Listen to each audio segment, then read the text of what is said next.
Hello and welcome back to Let's Play Fallen London. Where last we left off, we had just done a little bit of monster hunting here around the Department of Menace Eradication, and we're ready to move on and see another part of town. We are going to travel on over to Veilgarden. Veilgarden is the haunt of poets, prostitutes, and other low types, and location of the notorious singing mandrake. Elderwick is famous for its booksellers. Hollow Street offers the best honey dens in the city.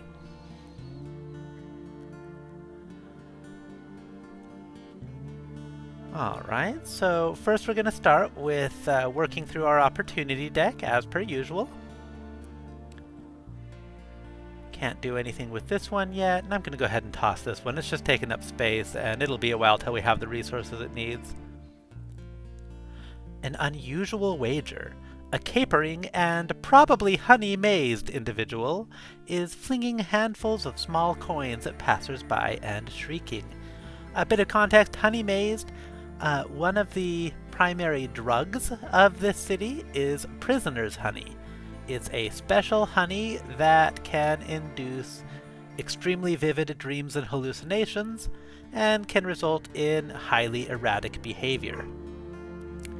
Accept the wager. Heads. And I'll teach you a line from the song that Cleopatra sung to gull poor Marcus. Tails. And you eat this live bat in public. Alright, well, got a 50-50 chance. Let's see how it goes. Furry, but nourishing. You choke the struggling body down. Gah, you never want to do that again. The madman looks on, cackling and rubbing his ragged gloved hands. At least he lets you keep the coin. Well, that didn't go so well. The revolutionaries still don't have anything I can offer them. City vices, orthographic infection. A crowd pushes and shoves round a brick wall crowded with diabolical graffiti. Some are trying to read it, whispering it aloud. Others stumble away, clawing at their eyes and screaming. The answer to nightmares? Will you learn something of moment? Or will you damage your mind, your eyesight, your very sanity? It all depends which words your eye falls on first. Perhaps you should just move on. The greater your base watchful and your current nightmares, the greater the risk to your watchful and the reward. Let's give it a shot. Apparently we are not having a lucky day today. Get it out! Get it out! You hear a voice shouting and realize it's your own. You reel away, beating at your ears, trying to forget what you just saw. As you go, a squad of special constables with white gloves and heavy canvas masks comes up to disperse the crowd. They bring up a squat brass machine on a wheeled cart and begin to spray the offending wall with cleansing acid. A jewel thief needs an accomplice. A jewel thief of your acquaintance has a job lined up. Apparently, a charming young heiress has acquired a glim necklace from an admirer. A pair of bold thieves should have little trouble stealing it. We can get the jewel thief to stand guard while you sneak in. You prefer to do this kind of work alone? Or you can stand lookout while the jewel thief slips inside. He's the expert. Your efforts are better spent making sure there are no complications. Well, looks like I'm better at sneaky than watching, so we'll do that. The lady is presently engaged. This is so easy, it's demeaning. Judging by the sighs emanating from the next room, the young heiress is occupied. You pick the necklace from a pile of discarded corsetry and shimmy back down the drainpipe. In a smoky gin house, you split the take with your accomplice and part on good terms. Easy job, done well. A married gentleman. In the street, you pass a tall, cheerful man with a brisk manner, a stovepipe hat, and a row of bright brass buttons down the front of his coat. He winks familiarly as you pass and spreads his hands, 8 fingers. You've seen him before. Of course you have. He was beside your bed when you woke this morning. Or were you still asleep? Your nightmares are reaching a dangerous level. So that's our threat levels over here. Scandal is typically what you get for failing persuasive checks or for doing scandalous actions, obviously. Suspicion is often what you get for failing shadowy checks, and often for doing criminal activities if you get caught. And nightmares, it just comes from seeing too much, which is easy to do in a place like this.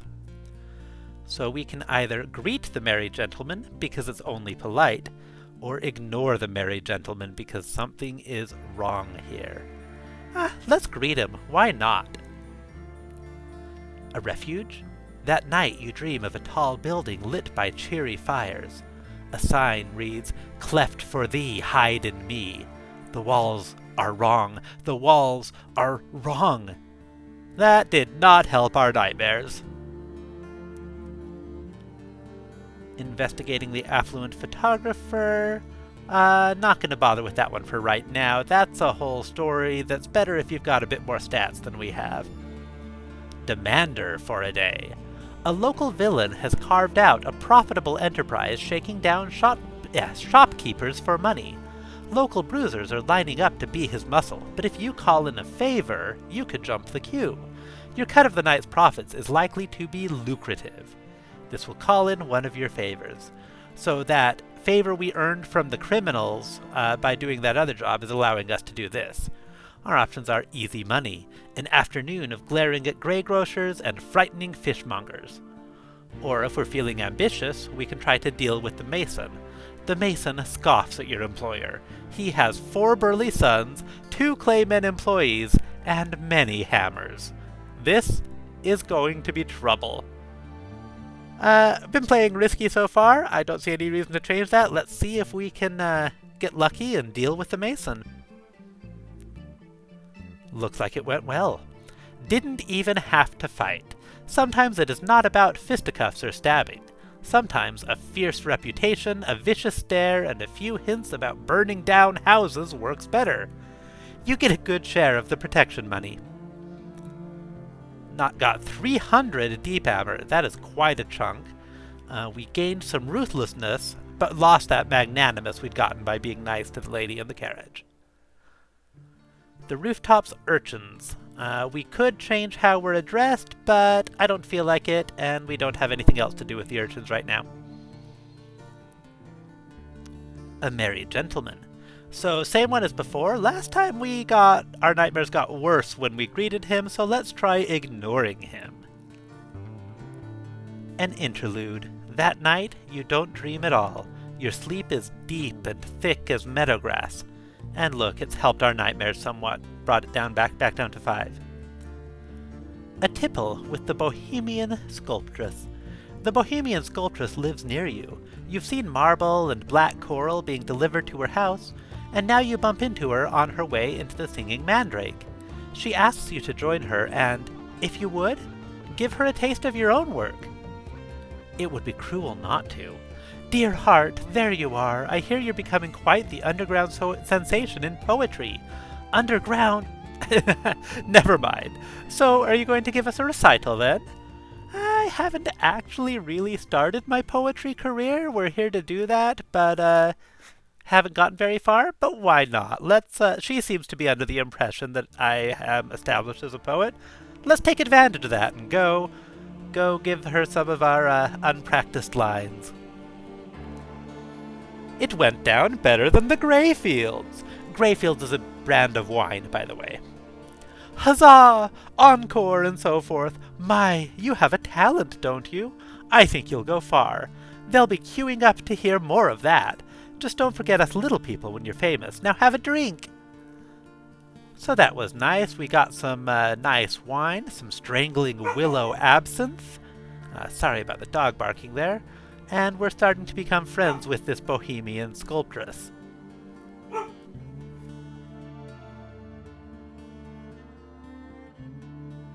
Okay, so now that we've cleared out our opportunity deck, let's explore Veilgarden and see what it's got for us. We'll start by a simple perambulate to the paths of Veilgarden. While Veilgarden is not ordinarily popular with higher social classes, romantics of all sorts are drawn here.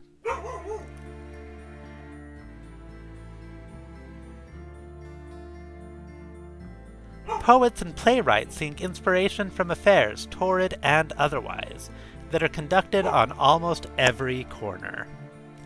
Linger.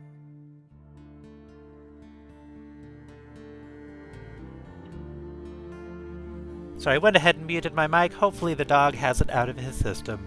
Linger near the lovers. The sharing of fondness is good, even for the mere observer's heart. We'll give it a shot. 3 is a crowd. You drift closer, hoping to overhear, but you are less innocuous than you hoped. One of the lovers glares at you before taking the arm of their beloved and leading them away. Aberrant, they mutter as they pass. Aberrant? Why? Why would they say such a horrible thing? Let's try that again. Internet, are you? Okay, good. Same result. Let's try again.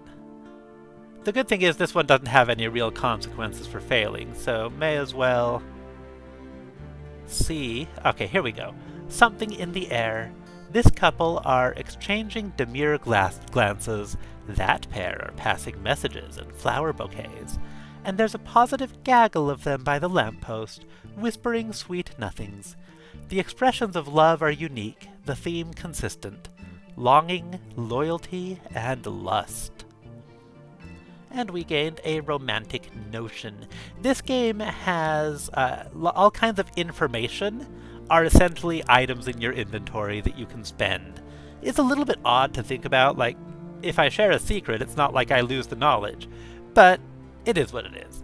And all in all, I kind of love the fact that you can go to the bazaar and sell your secrets and stories to them for actual money, which means that in Fallen London, lover is probably an entirely doable career path. If you generate enough stories that the bazaar is interested in, then you'll make a living. Okay, so that's the Paths of Veilgarden. Still not wanting to do Reunion quite yet, not wanting to pick up an ambition yet. Let's look at the Sallow Spirifer and the Blind Pianist. The blind pianist improvises simple, meandering tunes at her piano in a corner of a Veilgarden pub. The Sallow Spirifer nurses his beer and stares at her back. Let's go talk to her. Does she know she's being watched? You can speak to her at the end of her set. Or with a Spirifer, he's known as a dealer in souls. What does he want with the blind pianist? Let's go talk to the pianist. A chat with the blind pianist. You watch the blind pianist. She's hidden it well, but you're sure. The long teeth, the hint of sulfur behind the lavender water, yellow eyes behind smoked glass. She's a devil. A ripple of polite applause marks the end of her set. Her music is unconventional. Even the bohemians don't know what to make of it. She sits next to you at the bar and orders whiskey. You expected me to drink blood? Or tears? She asks. My kin like to play to the crowd. They threw me out of the brass embassy because I don't share their hungers. I see the Sallow Spirifer's back. He's an odd one. He says he only buys souls to return to their owners. But I'm not sure. I tried to be friendly, but he doesn't know that you can trust a devil that drinks whiskey. Excellent. Interesting. I imagine those two will come back up. That gold border on the card typically means it's tied to an actual story, whereas this kind of white border means that it's more just of a generic thing you can do anytime. The orange border seems to mean it's transferring you to a new location, and this silver border is about the ambition quests. Let's go ahead and the Merry Gentleman's back. Let's see if we can get lucky again. Nope. A refuge. That night you dream of a tall building lit by cheery fires. A sign reads, "Cleft for thee, hide in me. The walls are wrong. The walls are wrong." So this time, because we didn't address him, at least our nightmares didn't get worse. But we weren't lucky, so they didn't get better either. Okay, so let's go check out the Singing Mandrake next. Wine, gentle persons, and singing of a sort. You hear that the landlord of the Singing Mandrake has finally got around to giving the vast pub a lick of paint. Well, he's redone one of the walls in the toilets and the ceiling in the most pungent back room. Peer through the window of the singing mandrake. It's only lightly steamed up. You might get an idea of what it is like before you have to venture inside. Amateurs. The window is closed, but drunken singing, of a higher standard than average, granted, permeates through nonetheless. It must be a cacophony in there. Tucked into one corner are ink-spattered Londoners, scrawling into notepads after prolonged, desperate stares into the middle distance. Those will be the riders, then. Between the two groups, blushing and giggling, are those here to take advantage of the romantic atmosphere caused by such a dense expression of the arts. Lovers, or those seeking to become one. Use your map to visit the Singing Mandrake. The stories tend toward the musical, literary, and the romantic.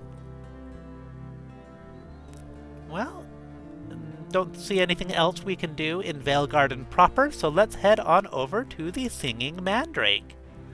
The pub is the sticky-floored local for bohemians and socialites, musicians and writers. Even poets take up occupation, fueling their stanzas with copious quantities of the local intoxicants.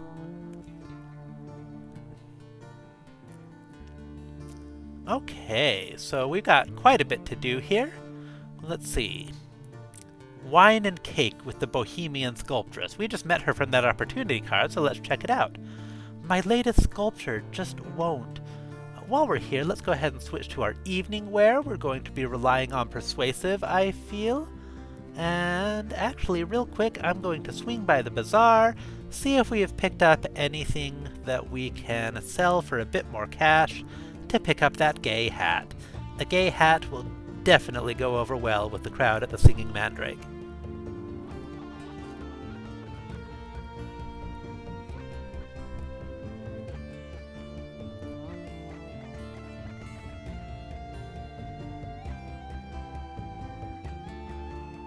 That'll do for now. We'll head on over to Maywell's Hattery and pick up a gay bonnet.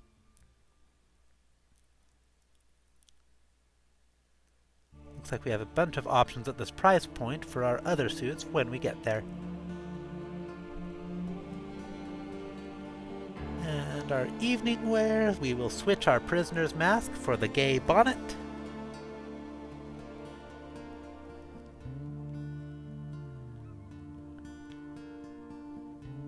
That brings our persuasive up to 10 with our equipment. It's a start. So, wine and cake with the bohemian sculptress. My latest sculpture just won't soar. Take the dratted thing away, would you? But first, tell me, which of the trends in the Neath's poetry do you favor? We've got the Nocturnals. The Nocturnals, radicals who relish the freedom from traditional forms and moralities that the darkness of the Neath permits. The Bazaarines. Money and secrets, the poetry of the bazaar and its masters, but also the hidden things that drive men to madness. A strong brew of the venal and the visionary. Or the Celestials, nostalgia for the surface and the green lands above, and most particularly for the sky and the heavens. Strong support among conservative sorts and the religious. Or none of them. None of these schools appeal to you. Eventually we would have the option to join the Mycologenes, or however that's pronounced, which are all about poetry in praise of the Neath's fungus. Let's start with the Nocturnals. They sound nice. I'm definitely all about the freedom to be my shady self. There is a kindlier night, but of course I could see instantly that you were attuned to the more modern aesthetic. How could it be otherwise? We've progressed our friendship with the Bohemian Sculptress. We have gained some more scrap. A scrap will be something that we can trade to people that'll show up on opportunity cards for specific items we may need. It's actually a quite useful subsystem. You've gained a new quality, Forceful, and we're most often associated with the nocturnal movement in terms of our poetic career. The Bohemian sculptress has a business proposal. Dear heart, I found some work for you. A patron for your poetry. Well, a series of patrons, actually. Playing Cyrano. You see, I know all sorts of love-struck types, poor creatures, and not one of them can pen a line of half-decent love poetry for their intendants. Can you step in? The pay is decent. These people are desperate. You know, I want to kind of work on my actual poetry skills. We're building up a little bit of a reputation as a poet, and we haven't even actually written a single line yet. So we'll come back to that. Let's see what we can do in the Singing Mandrake. If you want to become a sensation in Veilgarden, here's the place to start. So, we have the options to go after seducing some of the people here.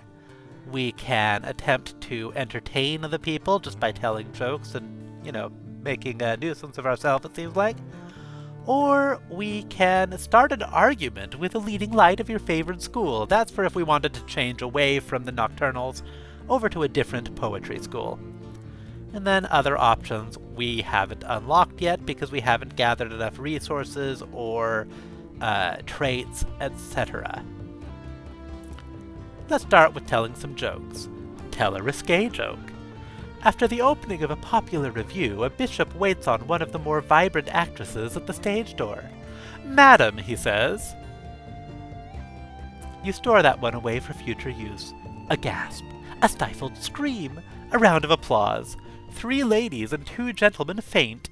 Even an eavesdropping rat drops out of the ceiling in a state of shock. You've made an impression, it seems.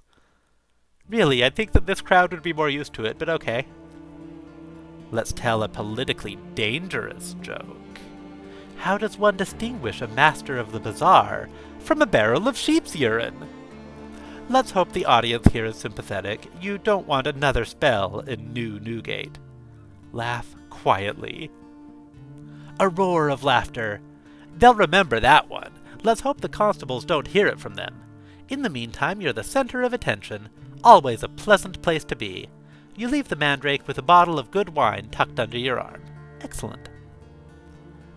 Let's, chat to a tipsy spy. A spy? So rumor has it. If you can get her talking, you might learn something useful. We get to spend some of the wines we picked up by telling jokes to get her talking. Wine and company loosen her tongue. She's not indiscreet enough to say who she's spying for. A surface city? A tomb colony? Hell? But she does pass on some rather startling information about city politics. And let's mock an insufferable poser. This fellow is sitting at the back of the Singing Mandrake reciting, well, technically it's poetry. Each line is worse than the last. It's a public service. Anyway, he's in your favorite chair. Castigate. A surgical coup. You meet each line of his faultlessly with a cough, an off-color joke, or badly timed applause. Soon enough, he stumbles red-faced from the premises. A grateful crowd rewards you at the bar. Okay, so that's all of the little basic actions here. Let's go for a seduction. We've got to try to seduce a struggling artist's model. Of the 2 of them, she might well be the more talented. Perhaps she enjoys playing the innocent. Or we could seduce the artist himself. Do you find him charming, useful, or both? Let's start with the struggling artist, but you know, dude, we might come back to you. I meant the model, not the struggling artist. This young lady has, they say, picked up a number of secrets from her employer's commissions, but she won't share them with just anyone. Fascinate her, delight and tantalize the struggling artist model enough that she might tell you her secrets. You heartless creature. I don't know, I kind of wanted to seduce her just for the romance of it. I don't need her secrets, but this is fine. Let's see what we can do. She comes from a family of artists and writers and is rumored to be quite the poet. They say her lyrical reflections on the dark shadow of death that clings to all earthly beauty will haunt your dreams. There's more to her, of course. She's a sharp customer, but this romantic streak might be useful to you. We have begun a new venture, seduction artist model, and fascinating shows your progress in the venture. That means we'll have actions we can do to fill up this bar, and once it's full enough, basically, we will have attracted her interest enough to do something with it. Flattery and careless charm. You might make your intentions a little obvious, but by then it may be too late. Let's give it a shot. The damnable girl isn't even looking. Perhaps you'll have to try a little harder. Okay, let's take another shot. Come on, give it to me. There we go. She's most definitely paying attention to you. Effort well spent. You're a little closer to making your move. Alright, just saying, don't do this stuff. Don't play games. You know, if you're into someone, just tell them. Don't do it all like this. It's fine. We'll come back to that. Let's go ahead and grab this opportunity card that's popped up. Ooh. More surface ties, more establishing who we were before. Surface ties, the assailant.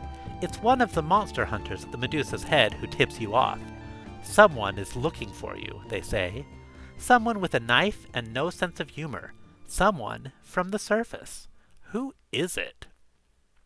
It can be a villain that you once bested. Facing the villain was perilous and promised little reward, but it had to be done. That's your way. A former victim seeking revenge. Violence for money is just something that you do. You don't lie awake at night worrying about what happened to your victims. Or a maniac. Again. Why do you attract these lunatics? Why won't they just leave you alone? Why do they take such pleasure in stabbing you? Let's go for a former victim seeking revenge. With what we've done so far, I'm definitely feeling like Kinley here is definitely the type to have that kind of problem. Sometimes you think about your victims. There have been so many. They just blur into one indistinct, bloody figure. What do they matter now you're down here, though? There's not one among them who would come after you. Is there? We gained some Ruthless from that, and we have gained Recalling the Surface Dangerous, meaning the option I picked is the card that we drew is the dangerous variety of Recalling the Surface. We've already seen the Watchful one, which was the I'm a Detective one, and I'm sure we'll end up seeing one for Shadowy and Persuasive as well eventually. Let's see what it takes to... Oh, actually, I'm sorry, I almost forgot. Before I go further into making my name, I believe, yes, we received a message from, well, between you, me, and the internet, it's from me on my main, who is thoroughly established and has a lot of wealth to share. Jade Sophronia Harley has invited you to accept their calling card, a polite overture to other social actions. Accept and they'll become an acquaintance. Greetings, Kinley. Yes, I know who you are. I make it my business to know when a promising soul such as yourself enters my city. You begin as I did, penniless, homeless, with barely a friend to your name. The city devours countless like you every day, and yet, the way you escaped New Newgate, I suspect you might be one of the ones destined for greatness, one of the ones with the will to make this place your own, to reach out and seize that which would be withheld from you. With just a bit of support from one in a position to offer it. Well, learn, grow, make your name. I will be watching. Well, that's a little creepy. A would-be acquaintance has left you their calling card. Will you accept it or send it back? If you accept the calling card of another, you'll become acquaintances. This will mean you can explore more social actions together. Accept and encourage them to call upon you soon. You'd be delighted to get to know them.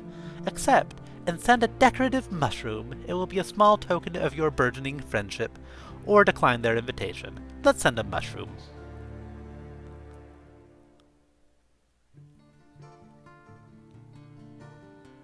We've made an acquaintance. Later on, I'm going to set up that character as a mentor to this character, which will help progress things a little more quickly in terms of building up our stats to be able to go forward faster. And we also got Jade Sophronia Harley would like to send you a box of something. My attention does not come without its benefits. That got us I put it here, a surprise package. So we go to our inventory here, and there it is. What has your friend sent you? Open it to find out, it said. What's in the box? The paper slides aside, and we got something keening. The package trembles under your fingers. Shrieks. Some sounds have rung in the Neath since before the bazaar came. These, for instance. And we have obtained 34 primordial shrieks, which apparently we can store in bottles.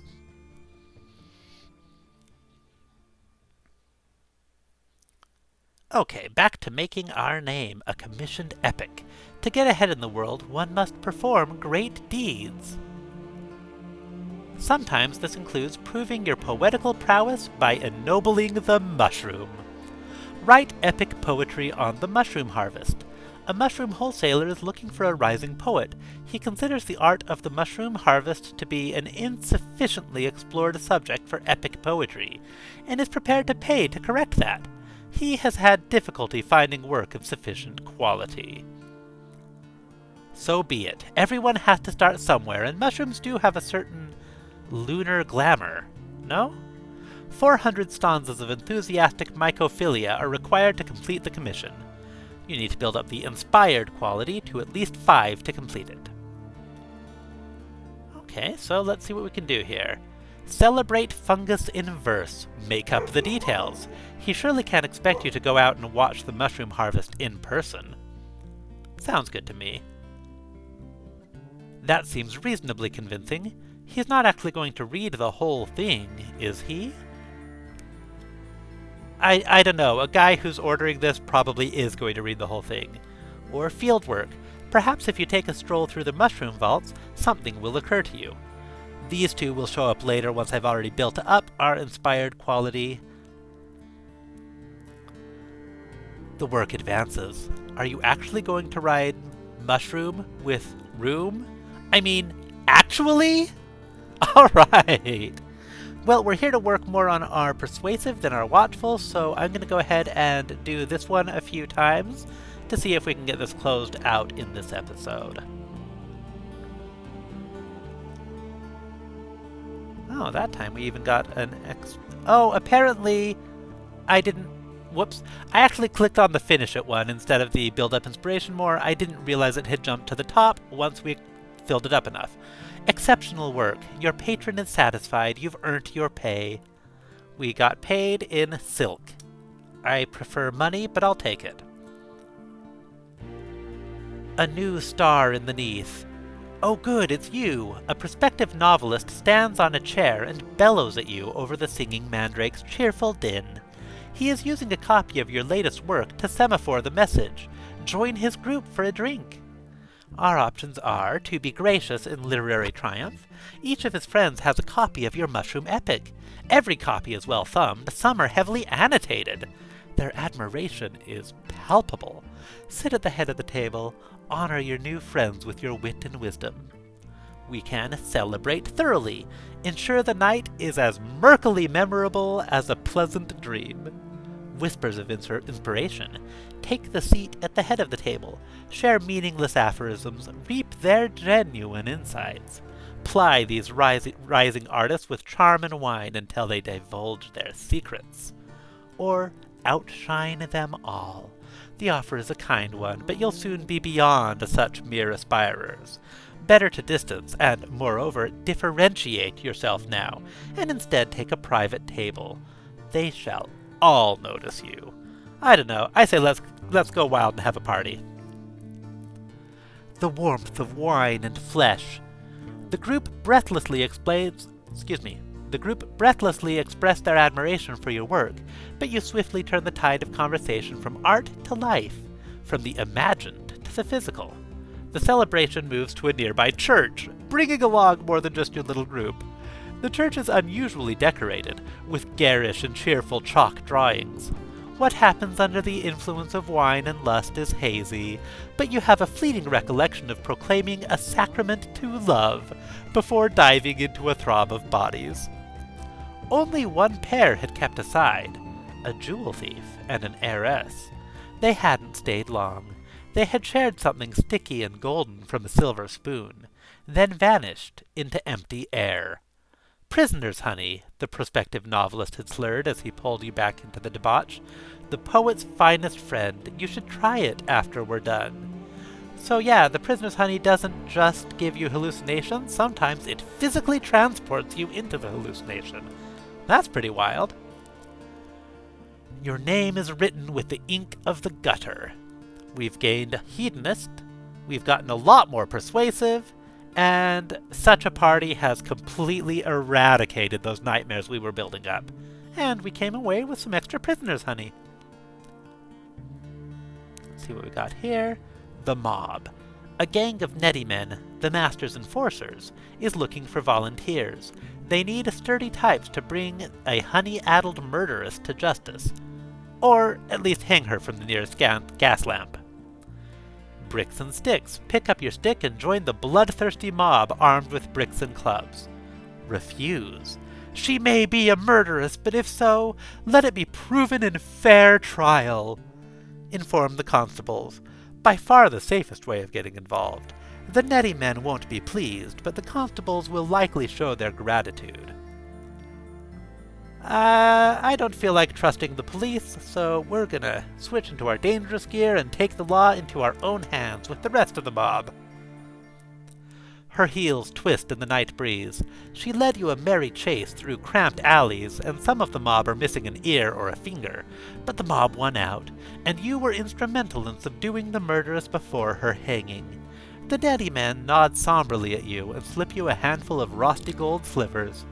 Perhaps being hung will have a calming influence on the murderess. Perhaps they'll have to cut her down and ship her off to the tomb colonies across the undersea. Either way, you've been paid, and that's the important thing. Oh, something that should probably be mentioned is that death doesn't work in the Neath. Typically, when you kill someone, they're going to be back up and active in a few hours, so really it's more of a mild inconvenience than, proper murder. You can destroy a body enough that it won't get back up, but it takes significant effort, and a hanging isn't going to do it. Alright, well, we have made our name here in Veilgarden. I think we're going to spend our last little chunk of actions exploring Ladybones Road.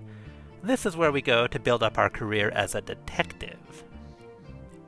First, of course, we're going to check and see what the town has to start with. Ambition Nemesis we'll look at later.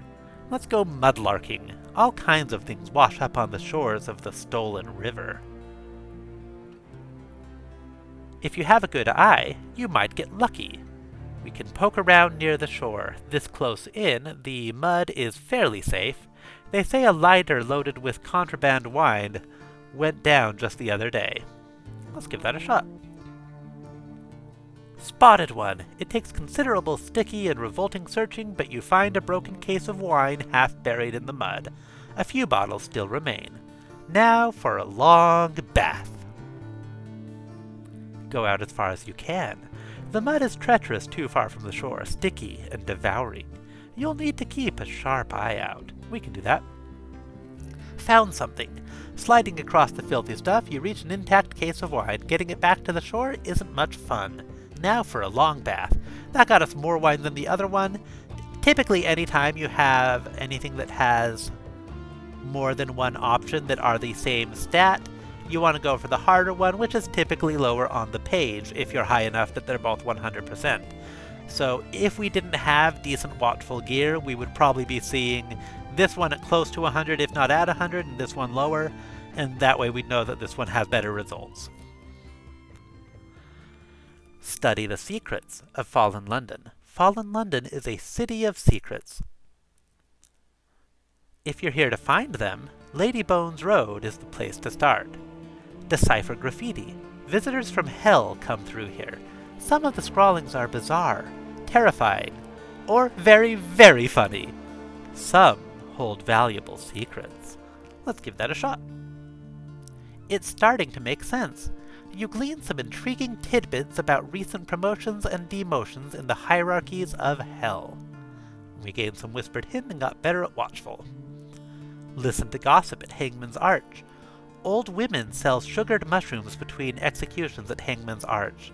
They know a surprising amount about what goes on in the city. Sure. That's interesting. The old women gum and cackle and tell jokes that would make a sailor blush, while the bodies of seditionists are removed from the nooses and carted off to exile. You learn a few petty but valuable secrets about local politics, and the latest villainies going on in the Flowerdene Rookery. I love this. We still hang criminals because apparently it's traditional, but afterwards we exile them because hanging doesn't actually kill people for long. And the last constable. You keep hearing stories of a constable who isn't like the others, a woman who works alone. What secrets does she know? Perhaps you could set up a meeting. The briefest of notes. It bears only a scrawled address and time, but that's enough. You gained one rendezvous with the last constable item.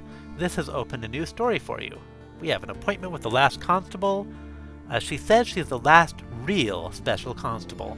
She wants to meet you in Ladybones Road. She styles herself the last honest special constable in London, and she wants to bring down the cheery man who controls Watchmaker's Hill. Ask the last constable about the feud. Perhaps you've heard the stories about the cheery man too. The beatings, the drownings, the cuttings. Perhaps you're hoping for a reward. Perhaps you're just curious. Or we can speak to the cheery man. Where there's trouble, there's money. Perhaps you can earn something from the feud. Let's start by talking to her and see what she has to say for herself. But I'm not too fond of the police in general, so I may well side with the cheery man if that's how it goes.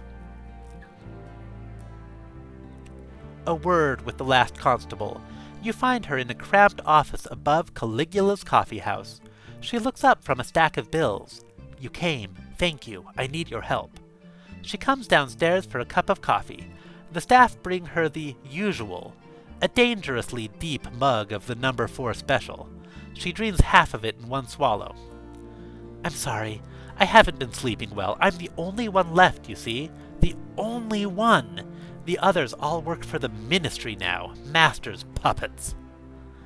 You've heard of the cheery man. He runs Watchmaker's Hill and half the docks. The last constable squeezes your wrist with a trembling hand. I've heard of you. You're from the surface. You can help. Will you help? I'll send word to you. The constable will arrange another rendezvous soon. A card will appear in your hand shortly. Apparently by talking to her it says we've chosen to aid the constable against the cheery man, but I'm pretty sure I'll have the option to switch sides once I get more information if I want to.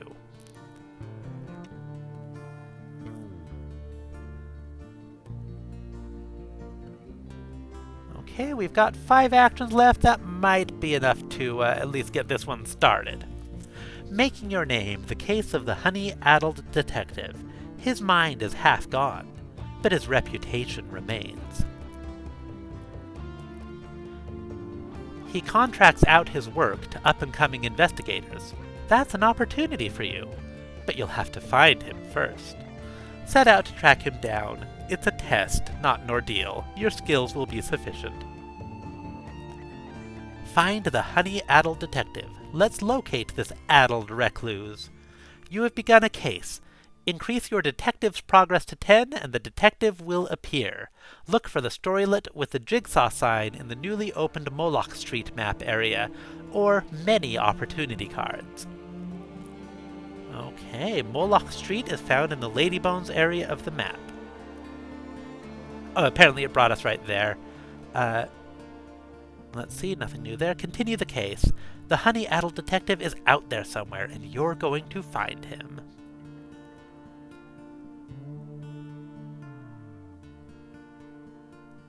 Okay. Pursue your current case. These options are slow and steady. You can find better avenues of investigations on opportunity cards. Follow some persons of interest. You have some names and faces, but it's vitally important to remain unseen.